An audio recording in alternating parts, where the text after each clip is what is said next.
Hello, Magi here. So if you guys are watching this video right now, I've just defeated the, this is a, what you call it, a pass. This is a past recording, because I was recording this, and obviously I was doing this live because I was just messing around with the boss, and I was able to get it on my first try, which is pretty good.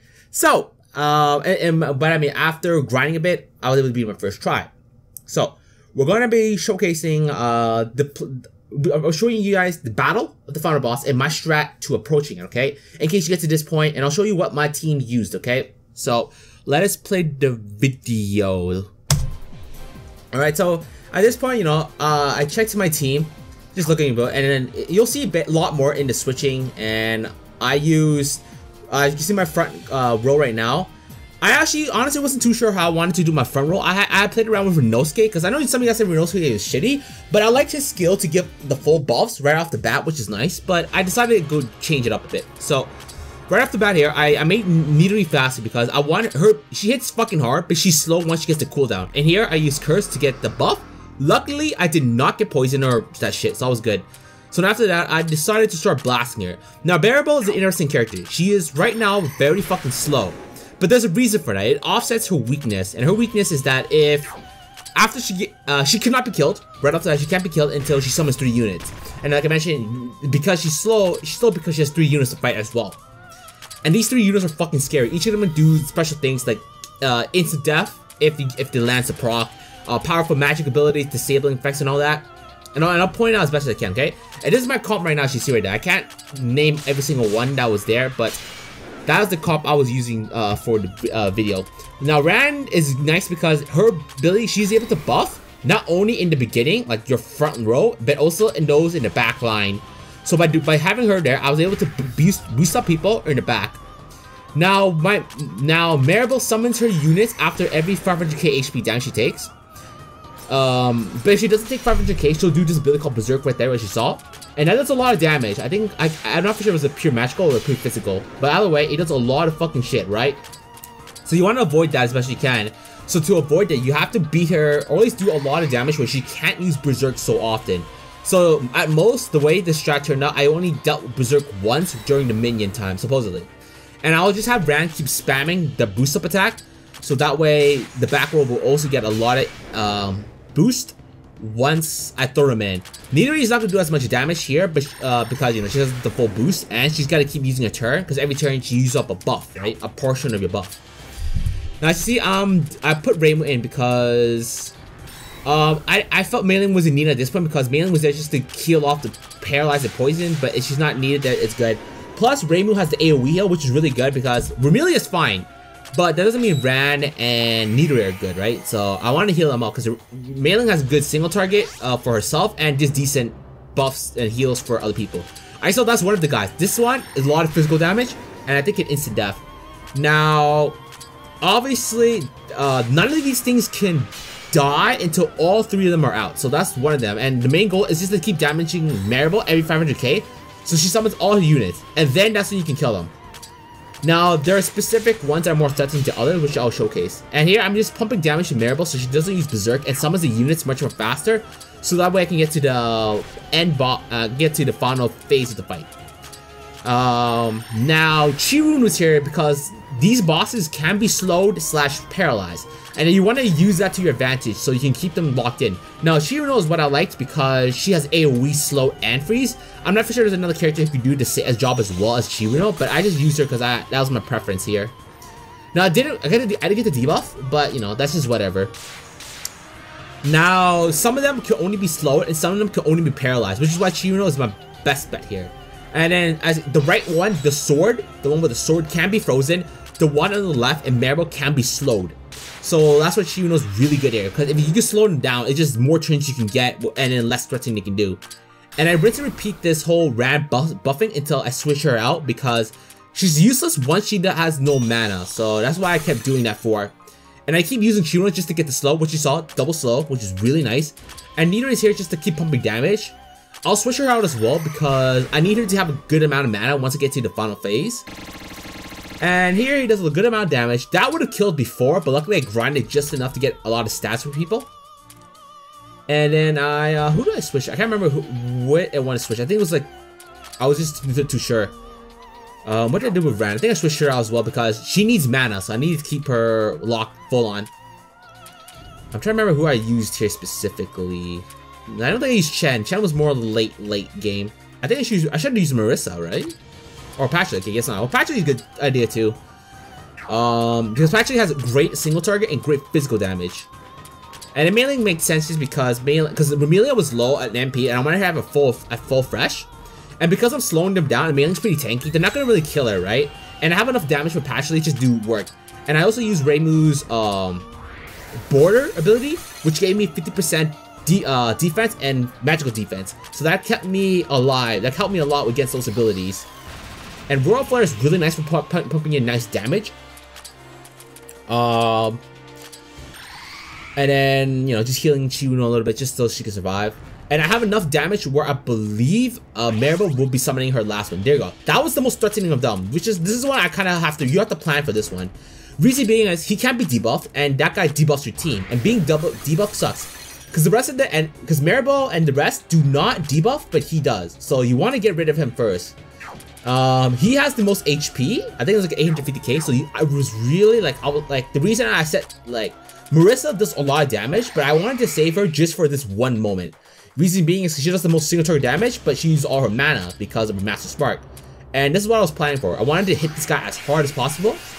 You see right here, it's like, I can't tell. It was like 200, 300k. I had full screen this for myself. You guys are gonna watch this full screen regardless. So this guy does a lot of debuffs and shit, so that's kind of scary. So that's why I wanted to focus on him the most.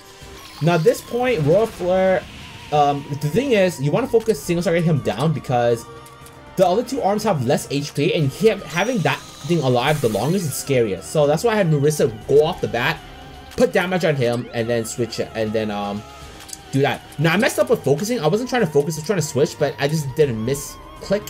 So that was my fault. That was just whatever. That's all on me. Now I had Reimu in here for either the AoE heal, probably for Chiwuno mostly, but also Meiling as well. Oh, I guess not then.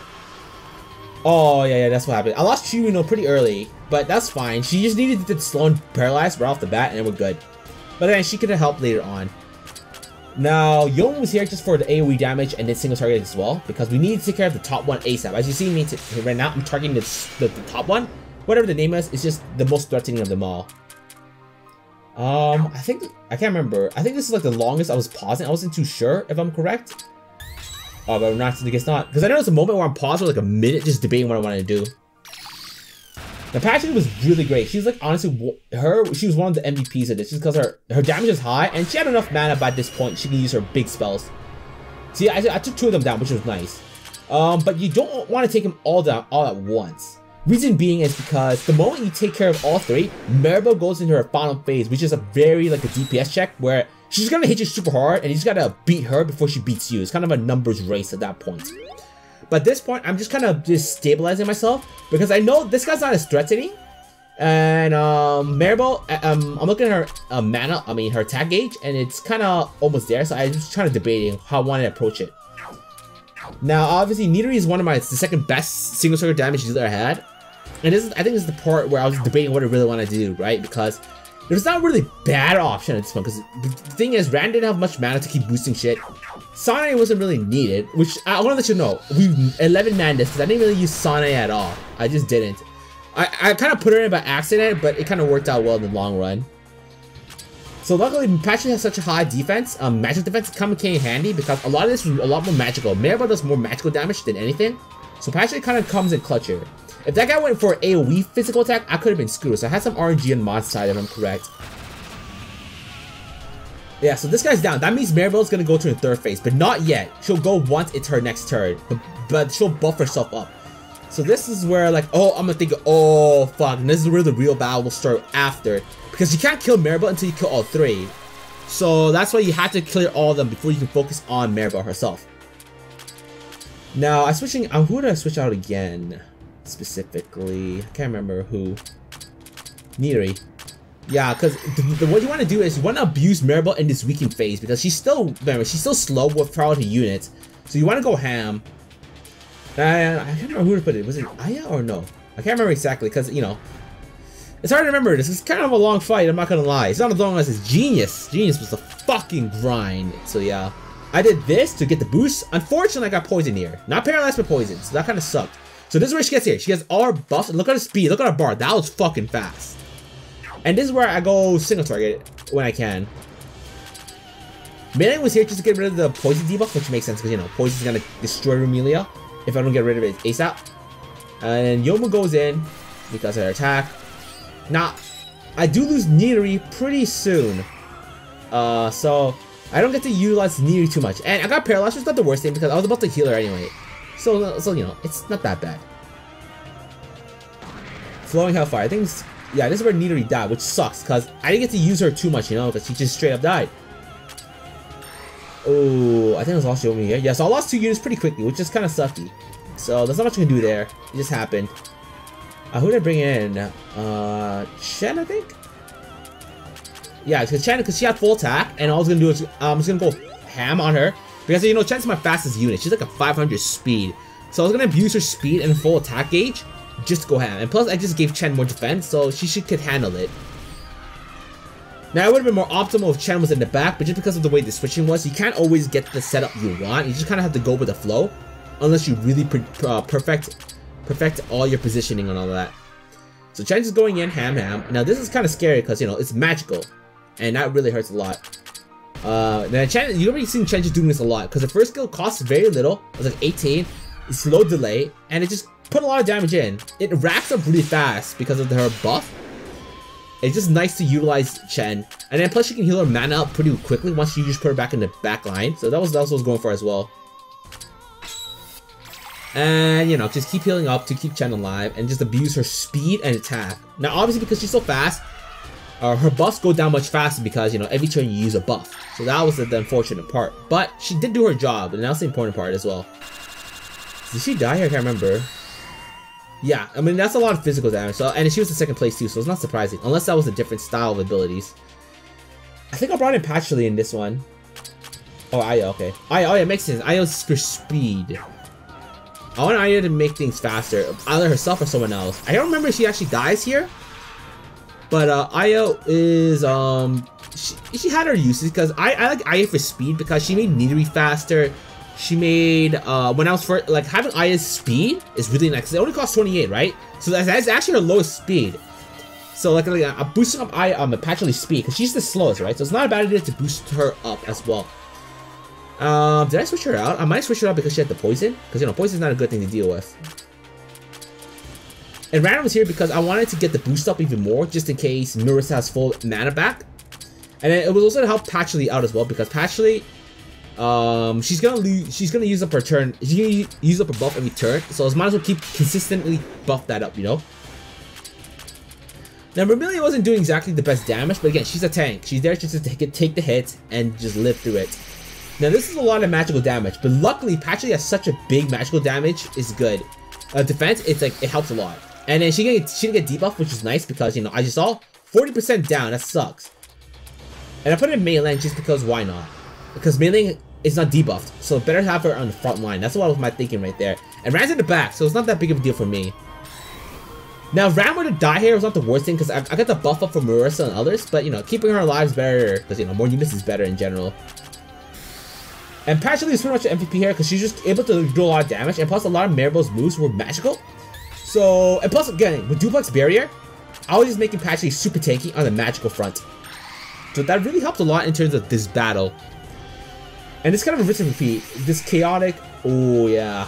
But it didn't do too much because luckily, when I was investing my points, I got a lot into defensive stuff. Because since this is the final battle, I just want to keep everyone super tanky. So for Mei Ling and Rumelia, I invested in the defensive stats. For everyone else, I invested in, Reimu was defensive as well. Patchouli and Marisa, you know, the usual offensive. Rand, I put it defensive as well because she's going to be the main buffer of the team, which is what I used her for. I wanted to use Renosuke because Renosuke was, like I mentioned, good buff in the beginning, but that's about it. He only buffed once and that's about it. But it's still really good buff. But with the team comp and then with my healing, I was able to do pretty well so far. And this is pretty much you're going to be seeing rinse and repeating, just blasting them out, Rand buffing, Raymond either duplexing or healing up. And I put Rumelia back in, I think, or no? I think you saw it on all these battles. So it was 11 people battle. I think I attacked or healed something. Yeah, so this is a pretty tough battle because I spent the first 4 hours doing this battle and I got bodied. But again, I wasn't as geared and I didn't understand the fight too well until I looked it up. So I had a better understanding of how this battle played out. And once it did, it's much easier now because I beat him my first try after grinding a bit. So, you know, it's not impossible. It's definitely better and easier than Genius. I'll give you that. And then Marissa was here to do the Master Spark because now she's near full. And she's got the buff from Rand. So that means her ability was strong enough. And once she's done, I'll just send her back. And then whatnot. But she died right there. 450k right there. And that is the fight for Maribel. Pretty tough, I would say. But obviously once you get the level up in the grind, you're pretty good to go. And that is the fight to Maribel. Now, you didn't see stage 20 because, you know, OBS kind of fucked up on me. And I didn't record it. But you didn't miss too much. I'll explain it in the next video. The last video of it. So yeah. But that is the Maribel fight for the Labyrinth of Touhou, which is your final boss fight. Now, understand right now, this is the future Magi, and the next one you see is kind of like the past me, because I recorded the next part already, so I already know what happened in the end, but I'm not going to tell you that part. I want you guys to watch that part yourself. So yeah, Maribel fight, you want to have your team around the 130s and 140s to have enough stats. Your tanks invest heavily in your defensive department, you know, and then your damage dealers just make them super fast, and, you know, hit hard. You want to set it up where you have your team buffed up. I suggest using Rand in my opinion. Have your team buffed up and then have your single target dealers set up, and then blast Maribel while she's in that kind of weak phase. And then have Reimu duplex barrier, Remelia, Mailing do the tanky shit, and then go over there. Patchouli is really good for this fight because of her tankiness. Marissa too, because they both take very little magical damage in the end phase. In the beginning phase, they'll get bodied hard by those arms. So you want to be careful of that. But yeah, I think that's everything I really want to mention for this fight. Again, you watched the video, so you kind of have an understanding of how it turns out. And yeah, that's gonna be about it for this video. I'm really glad I beat in this part, so felt good. But yeah, like always, this is Magi, and hope you guys enjoyed this battle against Maribel. I'll see you guys in the past version of me, alright? See you guys in the next video.